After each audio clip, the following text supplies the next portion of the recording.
तो चलिए अब आपको तस्वीरें दिखाते हैं। कुछ देर पहले तस्वीरें आपने देखी थी हरसौली में केंद्रीय गृह मंत्री अमित शाह की सभा की, और यहां से प्रस्थान करने से पूर्व एक काफी इंटरेस्टिंग तस्वीर ये सामने आई है, क्योंकि हेलीपैड पर रुककर भूपेंद्र यादव के साथ में चुनावी चर्चा कर रहे हैं केंद्रीय गृह मंत्री अमित शाह। अब ये बातें क्या है ये सभी जानते हैं, क्योंकि चुनावी माहौल है। ऐसे में और ज्यादा कोशिश, और ज्यादा प्रयास और ज्यादा जीत के करीब किस तरह से पहुंचा जाए भारतीय जनता पार्टी की ये कोशिश। लेकिन अमित शाह का 1-to-1 बातचीत करना, वो भी हेलीपैड पर, यानी कि पहुंचने, यहां से प्रस्थान करने से पूर्व एक जो ग्लिम्स आप देख रहे हैं ये हेलीपैड से है, और हेलीपैड पर रुककर भूपेंद्र यादव के साथ में वो बातचीत कर रहे हैं। तस्वीरें आप देखिए, फोन कॉल पर भी वो बातचीत कर रहे हैं, और फोन कॉल के साथ में भूपेंद्र यादव उनके साथ में उस समय मौजूद हैं जहां पर वो खड़े होकर बातचीत कर रहे हैं। अब बातचीत क्या रही होगी? चुनावी बातचीत है, क्योंकि चुनावों को लेकर के, लोकसभा सीटों को लेकर के अमित शाह खास तौर पर राजस्थान में सक्रिय नजर आ रहे हैं। आज अलवर में उन्होंने जनसभा की, जयपुर में उनके रोड शो होने वाले हैं। 2 दिन जयपुर में रुकेंगे, जयपुर में रोड शो होगा, जयपुर में अन्य बैठकें होगी। लेकिन फिलहाल भूपेंद्र यादव के साथ जो चर्चा हो रही है हेलीपैड पर, यानी कि यहां से प्रस्थान करने से पूर्व ये चर्चा है। गंभीर बात, खास बात, क्योंकि जितनी सारी बातें हैं उससे पहले, सभा से पहले और मंच पर मौजूद रहकर लोगों की उपस्थिति में की गई होगी। लेकिन ये वो बातें हैं जो कि खास है, और जाने से पहले एक संदेश के तौर पर अमित शाह हो सकता है भूपेंद्र यादव को बता रहे हो किस तरह से और दूसरे स्ट्रैटेजिक पार्ट्स रह सकते हैं उनके जनसंपर्क के, लोगों तक पहुंचने के। चुनावों की तारीख नजदीक है, समय कम है, काउंटडाउन शुरू है, और काउंटडाउन से पहले और कैसे कोशिश की जा सकती है कि 25 की 25 सीटें फतेह हो, खासतौर पर अलवर लोकसभा सीट भी। ऐसे में तस्वीरें अमित शाह की गुफ्तगू की, भूपेंद्र यादव जो कि भारतीय जनता पार्टी के प्रत्याशी हैं उनके साथ में। रवि हमारे साथ जुड़ चुके हैं। रवि, सभा हो गई, लोगों ने सुन लिया अमित शाह को, और उनकी गर्जना जो रही उसको सुन के लोग निकले, लेकिन अमित शाह निकले उससे पूर्व भूपेंद्र यादव के साथ में बातचीत के पल नजर आ रहे हैं। बेहद खास बातचीत ही होगी अब रवि, क्योंकि प्रस्थान से पूर्व हो रही है।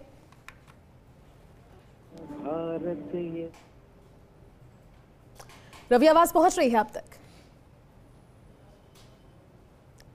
चलिए रवि से दोबारा जुड़ेंगे, लेकिन तस्वीरें आपको दिखा रहे हैं, और ये फर्स्ट ऑन फर्स्ट इंडिया तस्वीरें हैं। ये तस्वीरें इसलिए अपने आप में बेहद खास हो जाती हैं क्योंकि ये बॉडी लैंग्वेज, ये छोटी छोटी बातें, और साथ ही ये जो कन्वर्सेशन है ये इसलिए महत्वपूर्ण है क्योंकि अमित शाह भारतीय जनता पार्टी के दूसरे सबसे बड़े चेहरे, स्ट्रैटेजी के लिहाज से राजनीतिक का चाणक्य उन्हें कहा जाता है, भारतीय जनता पार्टी का चाणक्य कहा जाता है। और उनका 2 मिनट किसी जगह पर रुकना, ठहरना, किसी से बातचीत करना, ये बेहद महत्वपूर्ण, बेहद खास और एक रणनीति का हिस्सा हो सकता है, क्योंकि बैठके से पहले हुए लगातार निर्देश उन्होंने दिए, भारतीय जनता पार्टी के जो विचारधारा है उसको लेकर के सभी को उत्प्रोत करवाया, और साथ ही राजस्थान से सिर्फ एक लक्ष्य है, राजस्थान की 25 की 25 सीटों को फतेह करना। लेकिन इसमें अलवर की भूमिका क्या हो सकती है, लोगों तक जनसंपर्क के दायरे को कैसे बढ़ाया जा सकता है, अब तक जहां नहीं पहुंचे हैं वहां कैसे पहुंचा जा सकता है, ये भूपेंद्र यादव के साथ में संभवतः अमित शाह इस मीटिंग में जो खास शॉर्ट अलग से 1-to-1 मीटिंग रही प्रस्थान से पहले, उनके साथ में इस बातचीत का अंश ये हो सकता है। हालांकि बातचीत वास्तव में क्या होगी, कि सीक्रेसी भारतीय जनता पार्टी की हमेशा मेंटेन रहती है, और कहीं ना कहीं एक एडवांटेज भी इसका लेकर वो चलते हैं, क्योंकि कई चीज़ें ऐसी होती है, कई मैसेजेस ऐसे होते हैं जो ठीक उस समय सामने जनता के आते हैं जिस समय उन्हें सामने आना चाहिए, भले वो मीडिया के मार्फत हो, वो लोगों के मार्फत हो, सोशल मीडिया के मार्फत हो। लेकिन ये एक संक्षिप्त निकलने से पहले की मुलाकात, रवि हमारे साथ जुड़ चुके हैं। रवि, निकलने से पहले अमित शाह की भूपेंद्र यादव के साथ में चर्चा और मुलाकात की तस्वीरें हम सभी ने देखी। आप क्या संदेश दिया गया होगा संभवतः रवि, क्योंकि इससे पहले मुलाकात हुई लेकिन अकेले में बातचीत करना, क्या स्ट्रैटेजी का हिस्सा ये? देखिए, कुछ जो मुख्य जो गृह मंत्री हैं अमित शाह को बताया जा रहा है कि उन्होंने किसी व्यक्ति से जो फोन पर बात की है, बाद में पता चला है कि फोन पर एक सभा है उनको संबोधित किया था। हालांकि अमित शाह सभा को संबोधित करने के बाद वहां से रवाना हो गए। उनका जो हेलीकॉप्टर उड़ने वाला है, और जो भूपेंद्र यादव है वो उन्हें छोड़ के आए, तो ऐसे में अभी वो अमित शाह का जो हेलीकॉप्टर वो रवाना हो चुका है। आप देख सकते हैं कि जो है उनका हेलीकॉप्टर उड़ने वाला है, तो ऐसे में बताया जा रहा है जो सभा थी, नोएडा में जो होने वाली सभा थी, उसको संबोधित अमित शाह ने अभी यहाँ हेलीपैड पे किया है। जी अच्छा रवि, आप ये बता रहे हैं क्योंकि जनसंपर्क के दायरे को कैसे बढ़ाया जाए, इसको लेकर के निर्देश भी उन्होंने दिए और जाते जाते भी फोन पर एक जनसभा को संबोधित किया। ये कौन से क्षेत्र की थी, इसको लेकर के जानकारी सामने एक संक्षिप्त तौर पर उन्होंने एक अपनी बात रखी होगी संभवतः।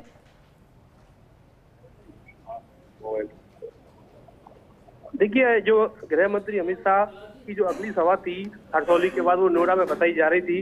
हालांकि काफी करीब 2 से 2.5 घंटे जो है वो अमित शाह लेट यहाँ पहुंचे थे, तो ऐसे में उन्होंने नोएडा नहीं पहुंच पाने के कारण उन्होंने एरोप्लेन में, हेलीकॉप्टर में बैठ चुके थे, लेकिन बाद में वो उतरे और तो सभा को संबोधित किया। बताया जा रहा है उनके साथ में जब बातचीत चल रही थी तो वो सभा को संबोधित कर रहे थे और उन्होंने हेलीपैड पर ही सभा को संबोधित किया। जी ठीक है रवि, शुक्रिया आपका इस पूरी जानकारी के लिए, हमारे साथ जुड़ने के लिए। तस्वीरें दिखा रहे हैं, तस्वीरें केंद्रीय गृह मंत्री अमित शाह की जो राजस्थान यानी मरुधरा पर खासा फोकस इन दिनों कर रहे हैं और आने वाले दिनों में भी ये सक्रियता आपको नजर आती रहेगी।